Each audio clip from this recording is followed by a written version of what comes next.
the Jesus that we have in our lives is victorious. Amen.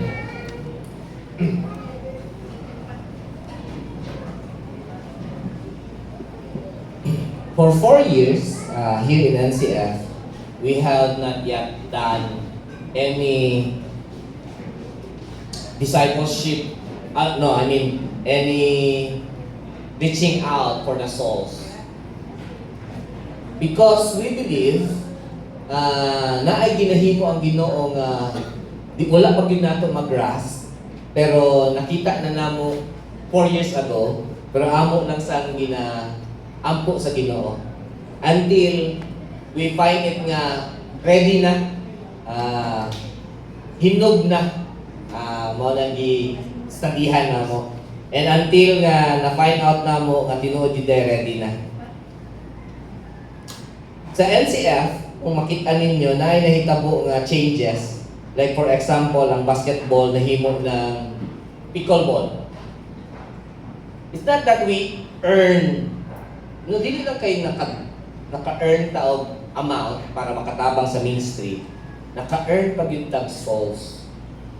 And for the 2 months of playing with them, nakidula ko sa ilaha, I find it nga mas lindot na maka-exercise pa dyan ko at the same time, makaduol ko nila. And for that 2 months, naanadyoy ng mutana. Pastor, unsa day inyong reliyon, unsa day inyong belief, unsa day inyong paagi sa inyong pagkinabuhi. Slowly and slowly, we gain friends. In fact, they respect us. People are, they are playing sometimes kana bitong sa ilahang kalamit na gidula or hapak na gid nila nalindot na jud kaayo niya dili makuha og tarong. Instead of mumak sila at the same time mo curse sila, mabantayan nilang baba mo ano din syagid dito ilang ang baba na ra si pastor. You see, there's something happening in this kind of ministry that we have right now, and I'm praying, Lord, I hope one day sulod ang imong gospel sa ilang kinabuhi. And dili na sila namo kadula, but pero pareha na namo silang pagturo. Pero we find out, for the sake of illustration na karong buntaga mga kaigsunan, there are things in playing pickleballs that I observe na pwede na ako ma-drive out as an illustration sa akong sermon karon. Many of those who are playing sa pickleball are, they are siguro nasayop sila sa ilang pagtanaw or they take pride in it, no? It's instead siguro nasayop sila or gusto rin nila buhaton kay gusto din sila nga mapansin sila. They thought the game will win or ang ilahang dula mudaog kung nindot sila attire. I'll tell you, nindot jud kay attire. Wait until si Carmen ang musulod. Bantay ra gid mo. Wa pa ta kakita. Pero naa na siya giandam. They thought, as nindot as like that, ang ilahang attire, mudaog sila. But it doesn't say so. Why? There is this post na nabasa na mo, ang pickleball karon daw, 1% talent, 99% attire. Panindot tayo lang attire di ay. And they don't win. Kadaghanan sa makita na mo diha, I'm not making general statement, but sa akong nakita na diha, ang kadaghanan nga dili kay mudaog katong pormado jud kaayo. And then there are another things nga they thought mao ni makapadala og daog. They thought nga ang pinakamahal nga paddle o pinakalindot nga paddle may makapadaog.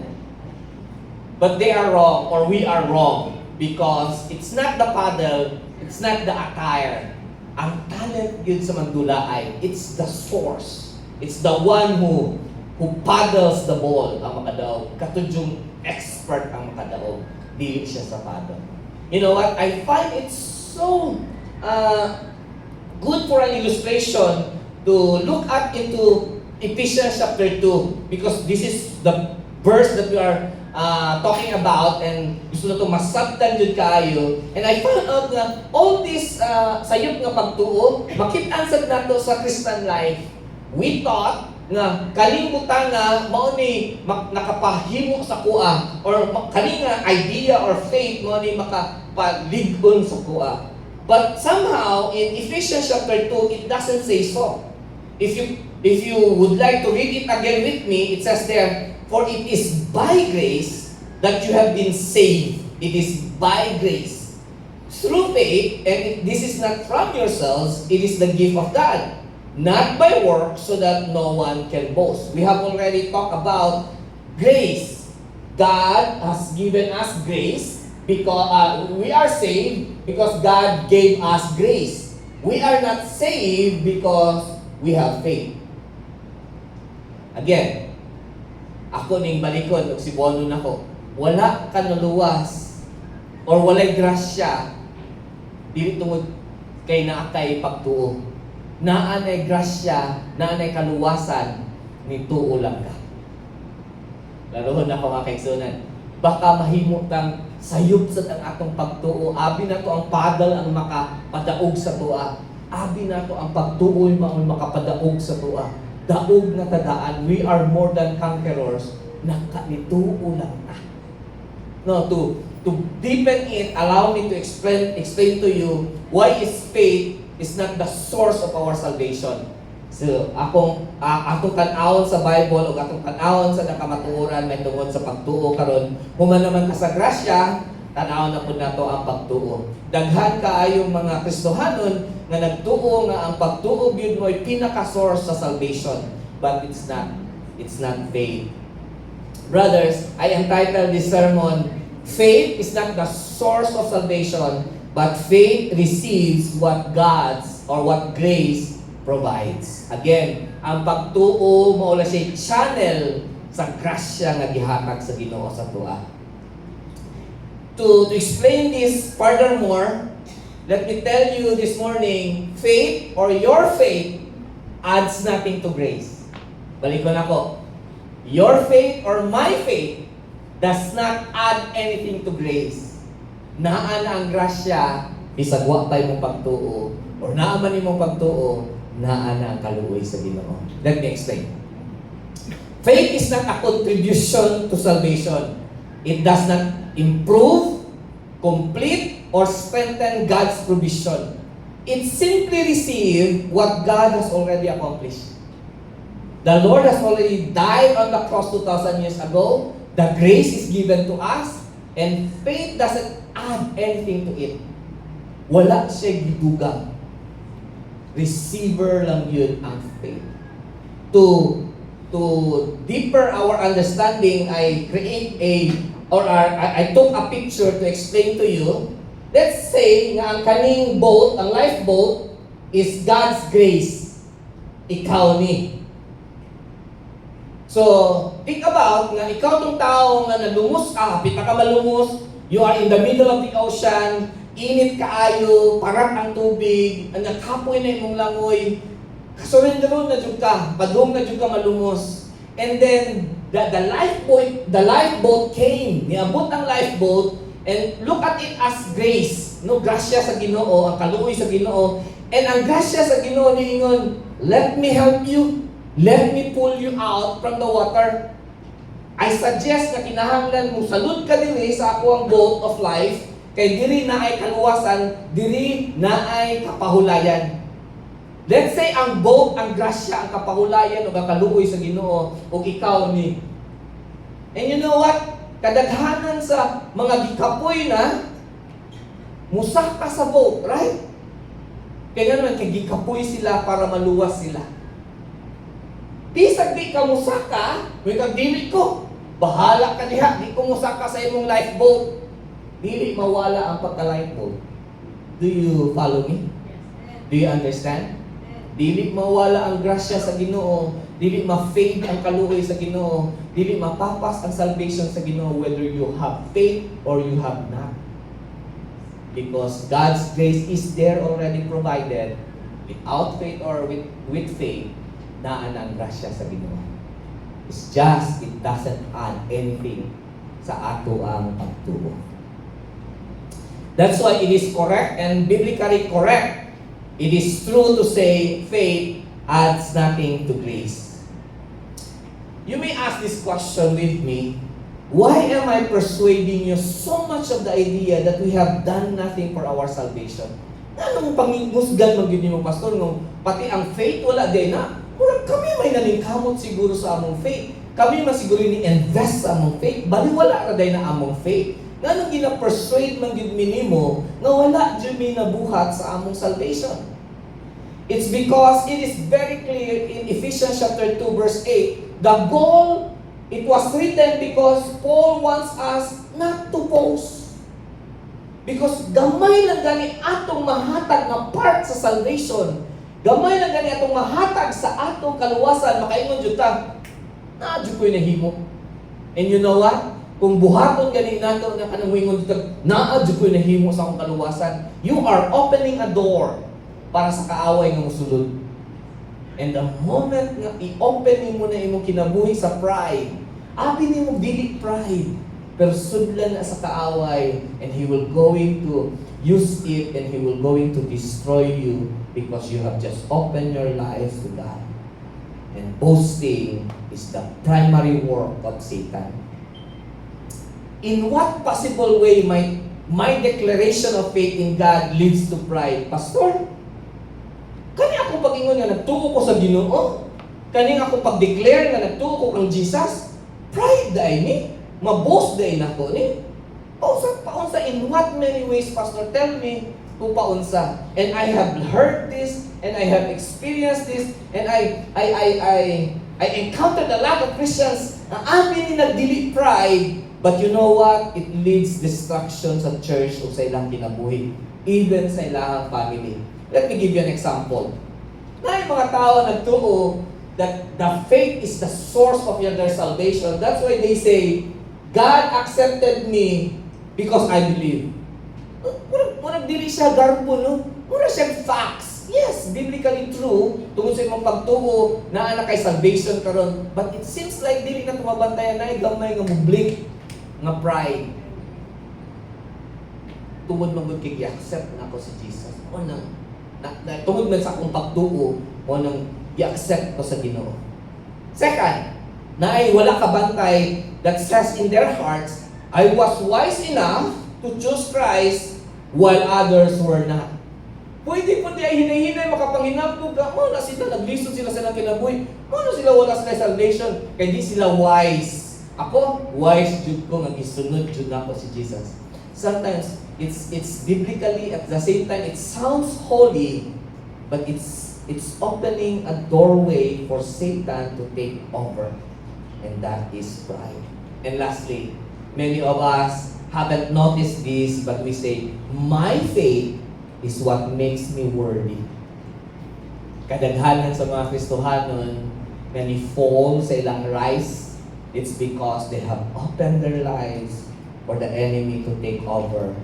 And that is a simple pride lang yun. Simple lang yun kaayo, with power.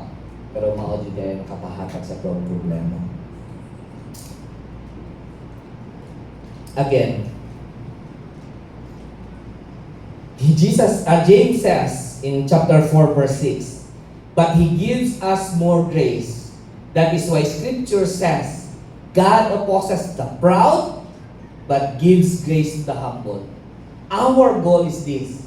Every single one of us, as your pastor, it's my duty is to bring every single one of us into a state of humbleness. Kinalatanan gyud ta mo naog gyud ta sa paghumble na atubangan sa Ginoo. Even sa pag-declare sa atong pagtuo sa Ginoo, kinahanglan humble sad ta.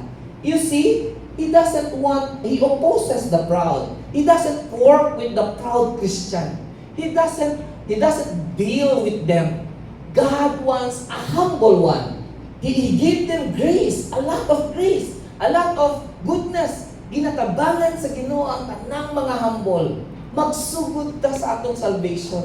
Asa man magsugod ta sa salvation nato. Kaya sa salvation nato, daghang mga Kristohanon ni fail, kay abi niya, ang pagtuo niya, mo'y nakapaluwas sa iya. Kung wa pa ko nagtuo, di unta ko maluwas. And you know what? It gives a door again and again to the enemy. Let me give you a fact. Kinsay kaaway ni Jesus sa Bible? Kinsay pirmi mga opponent ni Jesus? Kalalis niya pirmi about salvation. Kinsay kalalis pirmi ni Jesus? Diba ang mga Pariseo o mga Saduceo? Do you know who are they in the Bible? They are godly people. They read the Torah. Gabasa sila Bible. In fact, there are lawmakers. Sila ang gapatuman sa mga balaod sa Bible. Ganun sila may kaaway pirmi sa Ginoo. It's not because they study the book of the law. Nahimo silang kaaway sa Ginoo because they take pride. Ikaw, Jesus, against sa mua. Mga anak mi ni Abraham. Ginaingon nila kang Jesus. We follow the law. We follow. You see? Ganahan kita mo take pride sa something na dili atuwa. And that's why Jesus always, mingon si Jesus, sayo mo. And Paul write us Ephesians chapter 2 because he doesn't want us to be Pharisees at mga Sadduceo in the modern times. Wala na ito nabantayan sa atong modern times karon, abi na ito dili ta mga Pariseo, pero mauna data nagkahinay-hinay. Have you observed yourself na makakita kag dili Kristohanon karon may adong gud may impyerno. Makakita mo sa pamilya ninyo nag-celebrate og mga piyesta ni adto mga any celebration sa ilahang mga Ginoo. You see, mingon tas naawa gid. Iwala na gid sila sa Ginoo. It takes pride. There's no humbleness anymore. There is no love sa atong neighbor anymore. Because the enemy is coming in.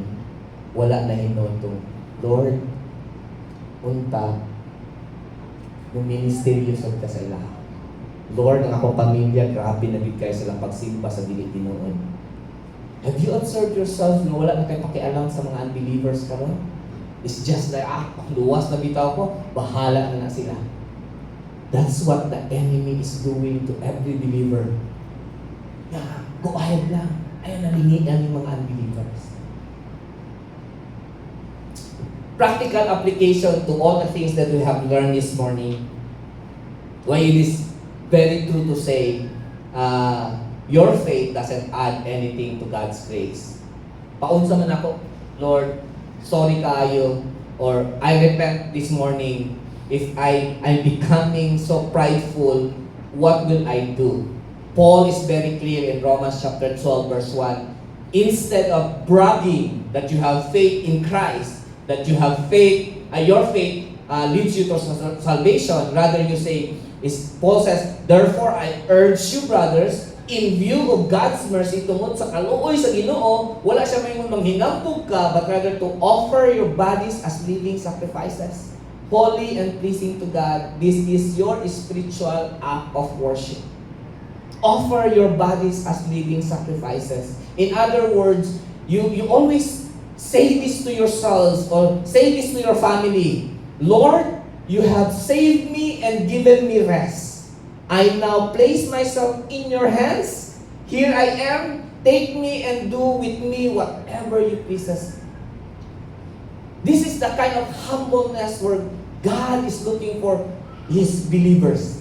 Sa iyang mga anak, gusto siya nga, Lord, wala dyan ko'y nahimo sa akong salvation, kundi pasalamatan ng Diyog ka, kay pinakamaayo. Naana ning kinabuhi, Lord, naana sa imo ha. Take this life. Do whatever you want. Do whatever pleases you. And I think that's the best application that we can do sa sermon karong buntag. Second, again, but He gives us more grace. That is why the scriptures say, God opposes the proud, but gives grace to the humble. So if God will give grace to the humble, then it is our goal na moabot ang state.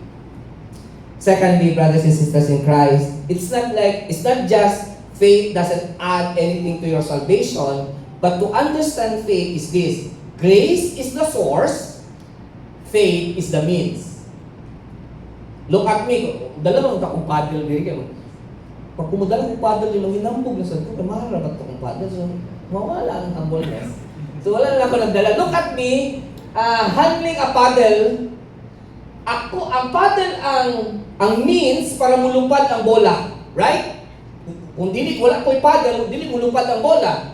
The paddle is the means, but the source of strength, ako'y nibunan. And in faith, in salvation, Faith is the paddle. The source is the strength. Ang Ginoo ang source. So ang source sa imong salvation ang Ginoo, pero channel lang ang imong pagtuo. To understand more, Paul begins with, by grace you have been saved. Nabantayan ninyo? It's not saying, by faith you have been saved. Diba? Klaro tayo sa Panginoon, by grace you have been saved. Not faith. Salvation flow from God's gracious initiative. Faith is the channel through which the believers receive what God has already provided. He already provided salvation. It is only, we need only faith to achieve it. Now, Pastor, dili ba murag work sa kami ani nanikamot nga mutuo? Dili. Tanawan ninyo ha ngano? Tanaw sa nato ang pinaka root word sa Greek sa faith. Itanaw na ko sa Greek word mao ni iya ha. Pistis ang pinaka-duol nga Greek word, pinaka-duol nga English kay persuasion. Ang faith di ay persuasion. Sa English term, persuaded means to be convinced or influenced to do or believe something through reasoning or argument or earnest request. So sa tuwa pa ang pagka-persuade, sa Cebuano pa, nadala ka, nadani ka. Tungod kay maayo kay siya mo storya. Langga, ihatag na ko ang kananin mo, ang bituon, ang langit. Iglabangon ako tanang dagat, langga. You hear it every day.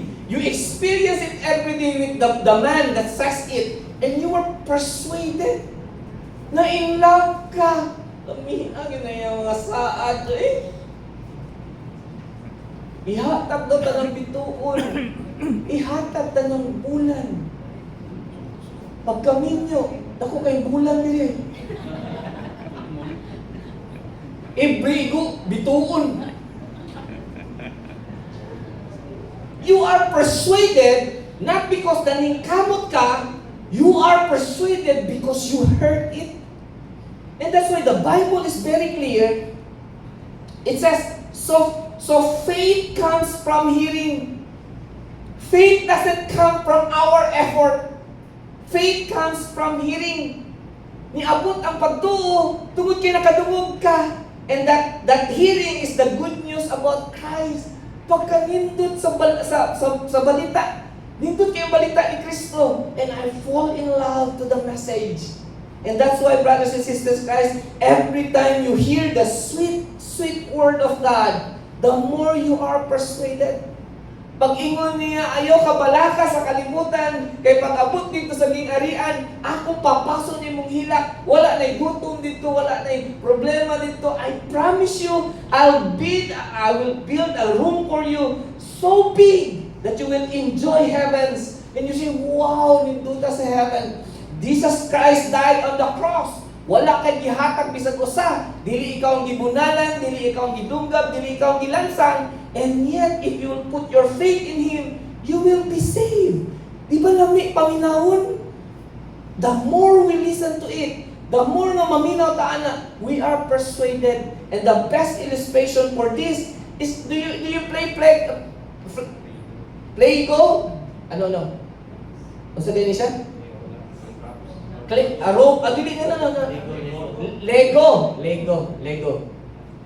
If you play Lego, it's like every Lego is building a bridge for you.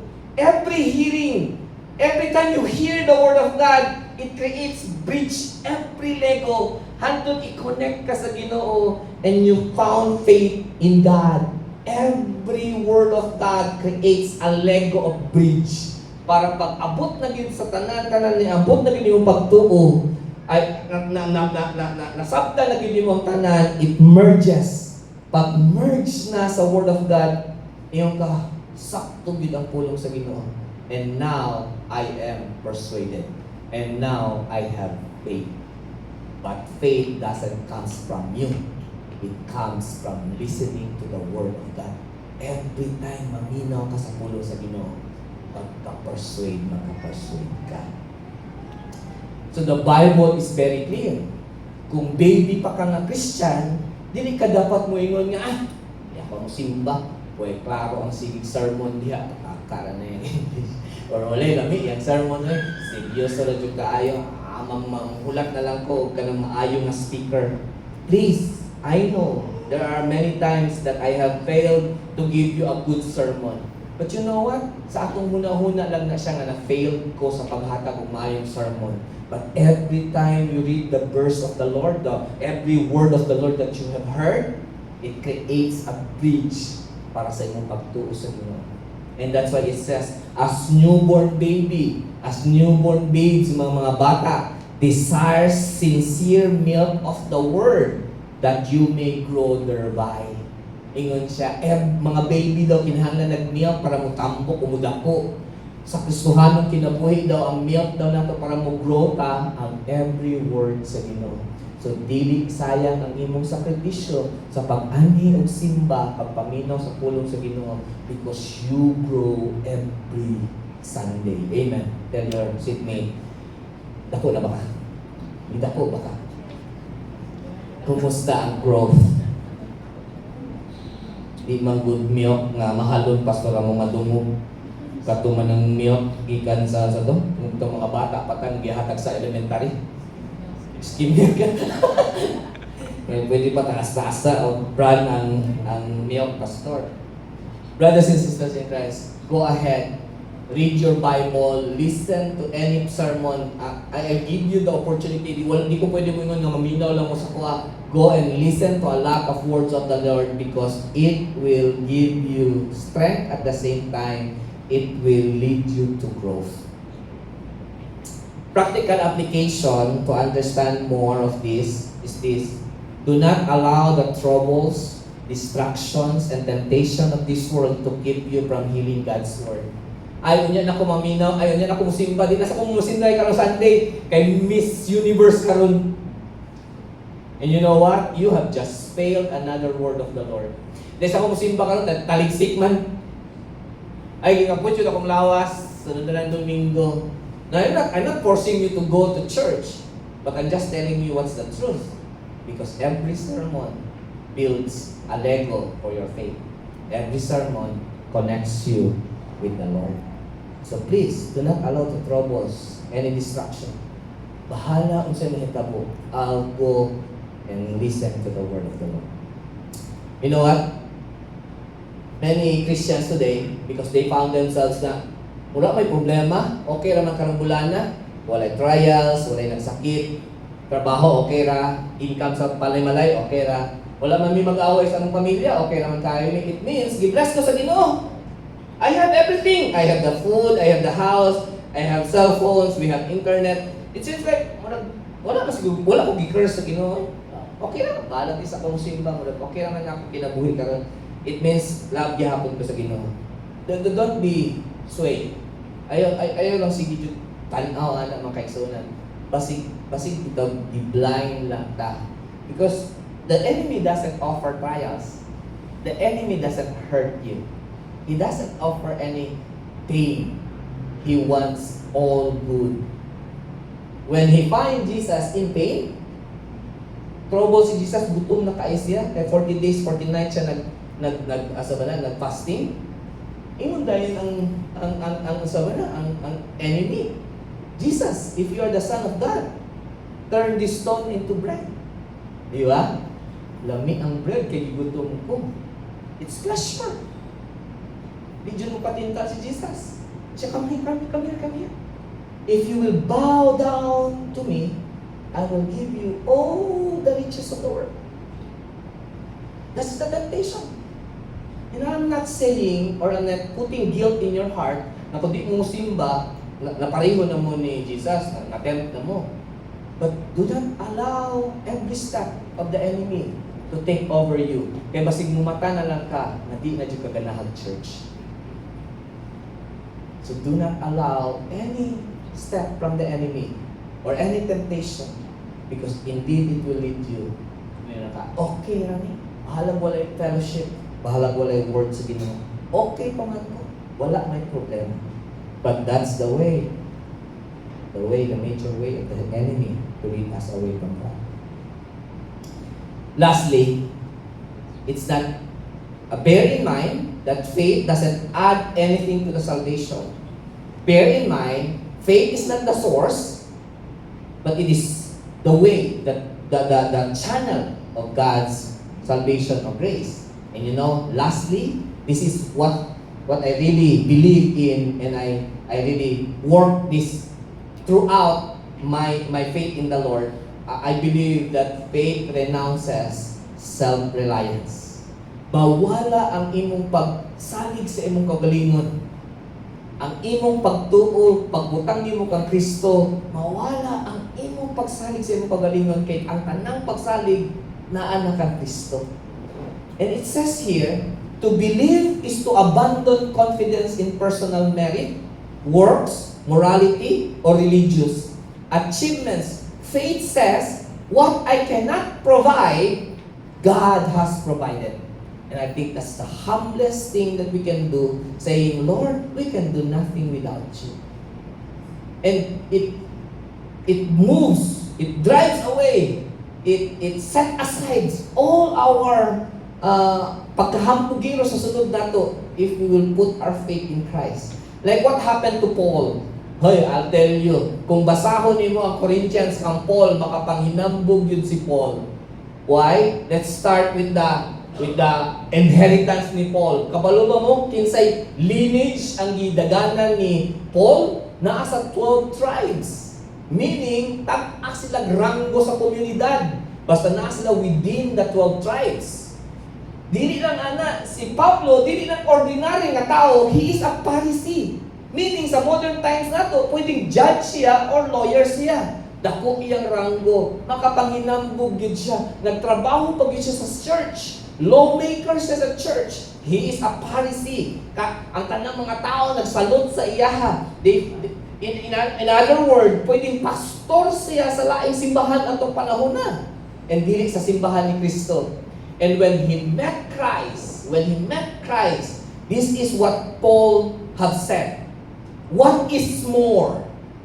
If you have your cell phones, kindly take picture of Philippians chapter 3 verse 8, because before Philippians chapter 3 verse 8, dito malista ang tanang panghinambog ni Paul. Sa verse 4, 5, 6, 7, 8, dito tanan niya ipanghinambog, and he made a conclusion. He says, what is more? I consider everything a loss compared to the surpassing greatness of knowing Christ Jesus my Lord. Kaning tanang titles na ko, kaning tanang naasa ko consider loss. For whose sake I have lost all things, I consider them rubbish. Gigaan lang sa English ang word nga rubbish, pero sa tinud-anay day na ang pinaka-word day sa rubbish, kay dili lang basura, ingon siya, mula siya hugaw sa tao. Ang tanan nako kang hinambog, murag hugaw sa tao ikumpara sa unsay pag-gain nako kang Kristo. Grabe. When he met Christ, when he put his faith in Christ, it took away the self-reliance. Wala na ang iyang paghinambog sa iyang kagalingon. Fallen human nature like us always seek something to take pride in. Ganahan kita ambot, fallen nature, manggod ka, ganahan kita ma-pride, ma-proud. But when you submit to Christ and His Lordship, you will find true rest for your soul. It takes faith to acknowledge that we can do nothing without God. Only few people declares this, because many, they say, I can do all things without Him. Self-reliance alone says, I can handle everything, every problem by myself. My success depends entirely on me. Pero those who put their faith in Christ, faith renouncing self-reliance, it says, I will do my best, but I trust God for guidance, strength, and outcomes that are beyond my control. Practical application to what we have learned and heard. Faith is not something we should boast about, because doing so may lead to destruction and spiritual downfall. Rather, thank you, Lord, for allowing me to put my faith in you. Therefore, it is not something we should take pride on. Faith is not something we should take pride in or boast about. When we become proud of our faith, our focus can shift from God to ourselves, leading us into destruction and spiritual danger. Instead, let our faith produce humility, gratitude, and dependence on God, remembering that all glory belongs to Him alone and nothing comes from us. And if you will do that, and if you will going to carry that truth, we will find ourselves in humble sa Ginoo.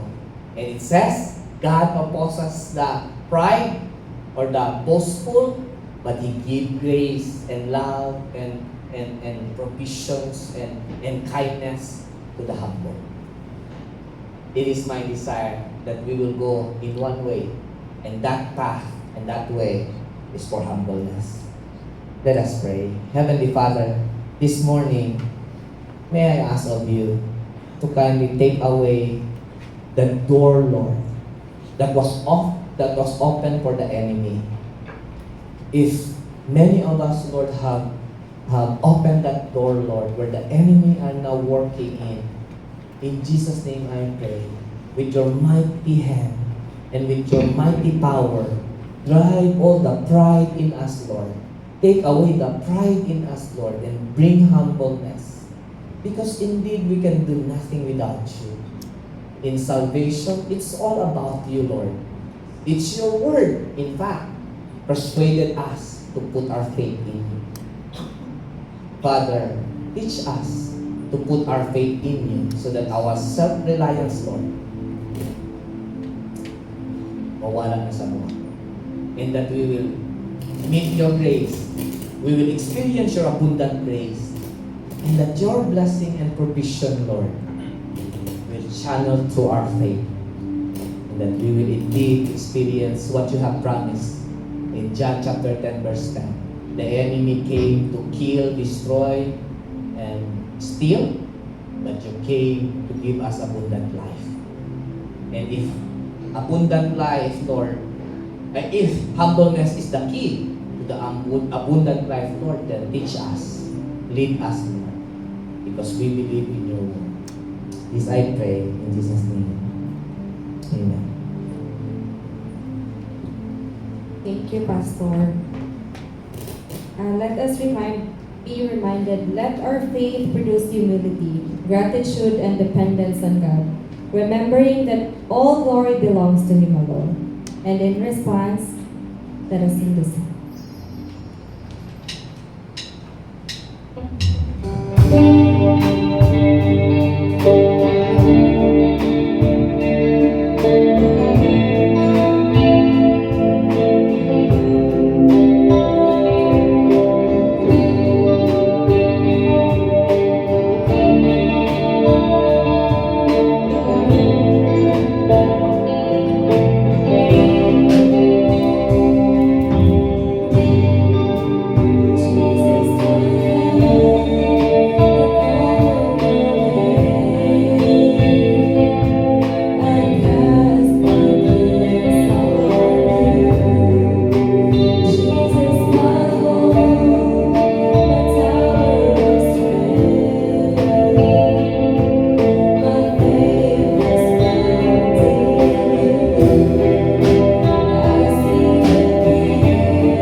Father,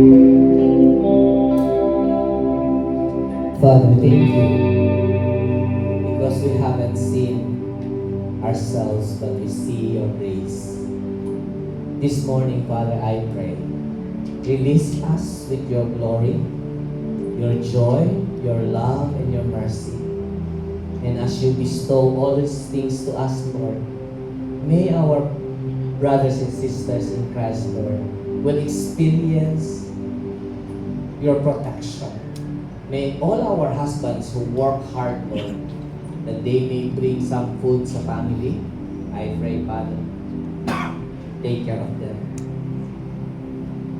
We also pray, Lord, for our wives who are working very hard sa balay, or they are working also, Lord, to gain or even to have money to help the family. I pray for protection and strength and wisdom at the same time, Lord, with the husband. I pray also for the children. They are now, Lord, some of them or many of them, Lord, are back to school. I pray for wisdom and protections every day na travel, Lord. May you please cover them, Lord, from the works of the enemy and for the fallen world. Spare them, Lord, from any immorality. Spare them, Lord, from dangers, Lord, of the mga standby, no, out of school na mga tao, you know. But lead them, Lord, to put their humility in you so that they will be successful. Ahead of them is what you have prepared. So release us with your blessing this morning, I pray. And I ask all of these things, Lord.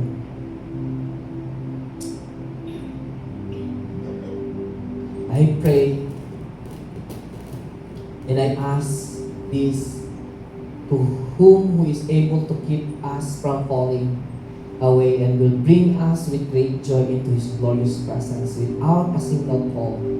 All glory to Him who alone is God, our Savior, through Jesus Christ our Lord. All glory, majesty, power, and authority are His before all time, and in this present and beyond all time.